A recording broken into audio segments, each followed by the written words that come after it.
Hi friends, welcome to சுவை bakery சமையல். இன்றைக்கி ஒரு மொறுமொறுப்பான முறுக்கு ரெசிப்பியை பற்றி பார்க்க போகிறோம். இது நல்லா மொறுமொறுப்பாக இருக்கும். கையில் வச்சு உடைச்ச உடனே அப்படியே உடஞ்சிரும். அந்த அளவுக்கு நல்லா சாஃப்டாக இருக்கும். குழந்தைகள்லேருந்து வயசானவங்க வரைக்கும் எல்லாருமே சாப்பிட்லாம். ரேஷன் பச்சரிசி மாவில் அரைச்ச முறுக்கு மாவு தான் இது. போன வீடியோவில் நான் மாவு எப்படி ப்ரிப்பேர் பண்ணுறதுன்ட்டு அப்லோட் பண்ணியிருக்கேன், போய் பாருங்கள்.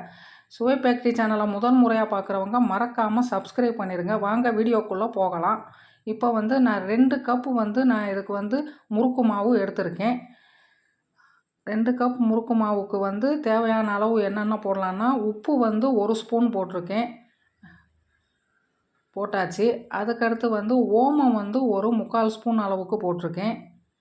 போட்டுவிட்டு பெருங்காயத்தூள் 1/4 ஸ்பூன் போட்டிருக்கேன். அப்புறமா மிளகாய்த்தூள் 1 ஸ்பூன் போட்டிருக்கேன். அடுத்து வெண்ணெய் ஒரு ஸ்பூன் எடுத்திருக்கேன். வெண்ணெய் நல்லா ஹீட் பண்ணிவிட்டு இதில் ஊற்றிக்கிடுவோம். வெண்ணெய் போடும்போது முறுக்கு நல்லா மொறுமொறுன்னு இருக்கும். இதுக்கு பதிலாக நீங்கள் எண்ணெய் கூட சூடு பண்ணி ஒரு குழிக்கரண்டி ஊற்றிக்கிடலாம். இப்போ மாவை நல்லா மிக்ஸ் பண்ணிக்கிடுவோம்.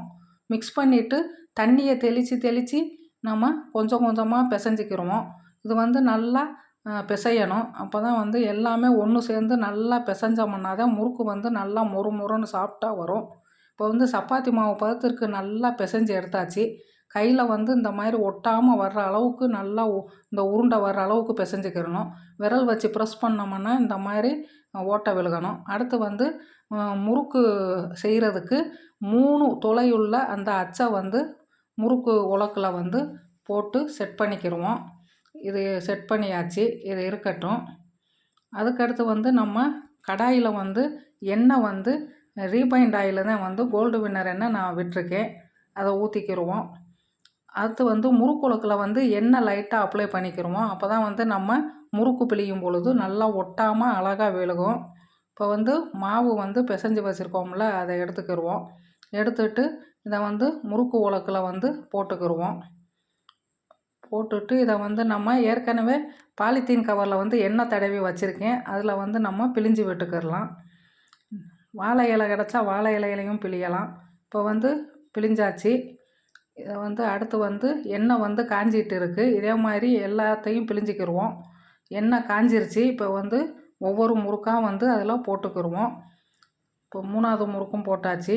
அடுத்து 1 போடலான்னு மொத்தம் இதில் 4 முறுக்கு போட்டிருக்கோம். அவ்வளோதான் இதில் போட முடியும். கொஞ்சம் அகலமான சட்டியானா இன்னி போடலாம், கூட 2. இப்போ முறுக்கு நல்லா ஒரு 2 நிமிஷத்துக்கு அப்படியே விட்டுறணும். அப்படியே சிம்லையே வச்சு நல்லா வெந்த பிறகு அதுக்கப்புறமா தான் நம்ம பிரட்டி விடணும். முதலையே பிரட்டி விட்டோம்னா முறுக்கு உடஞ்சிரும்.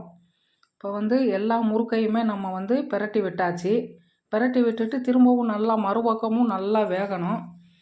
அப்படியே சிம்லையே வச்சு வேகட்டும். இப்போ நல்லா வெந்துருச்சு பாருங்கள். இந்த முறுக்கு அப்படியே கலரும் மாறலை, நல்லா வெள்ளையாக இருக்குது. எண்ணெயை வடிச்சிட்டு எடுத்து போட்டுக்கிடலாம். இது ரேஷன் பச்சரிசி மாவில் செஞ்ச முறுக்குன்னா யாருமே நம்ப மாட்டாங்க.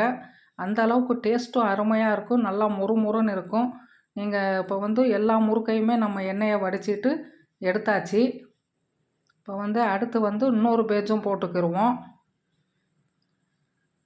இந்த முறுக்கு மாவு ரேஷன் பச்சரிசி மாவு நான் பச்சரிசி 1 கிலோவுக்கு 1/4 கிலோ உளுந்து எடுத்திருக்கேன். பொட்டுக்கடலை ஒரு 100 கிராம் எடுத்திருக்கேன். படிக்கணக்குன்னா 200 கிராம் படிக்கு 5 படி, 1/4 படி 200 கிராம் படிக்கு உளுந்து எடுத்திருக்கேன். அப்புறமா 200 கிராம் படிக்கு 1 படி பொட்டுக்கடலை எடுத்திருக்கேன். இதை மாவு மில்லில் கொடுத்து அரைச்சி எடுத்துகிட்டு வந்தால் தான் இந்த மாவு. ஏற்கனவே வீடியோ அப்லோட் பண்ணியிருக்கேன், போய் பாருங்கள். இப்போ முறுக்கு எல்லா முறுக்குமே ரெடி ஆயிடுச்சு. இந்த மாதிரி செஞ்சு வச்சுக்கிட்டோம்னா குழந்தைகளுக்கு ஈவினிங் டயத்தில் கொடுக்குறதுக்கு டேஸ்ட்டாக இருக்கும். 2வது 1 வாரத்துக்கு ஸ்நாக்ஸ் பிரச்சனையே இருக்காது.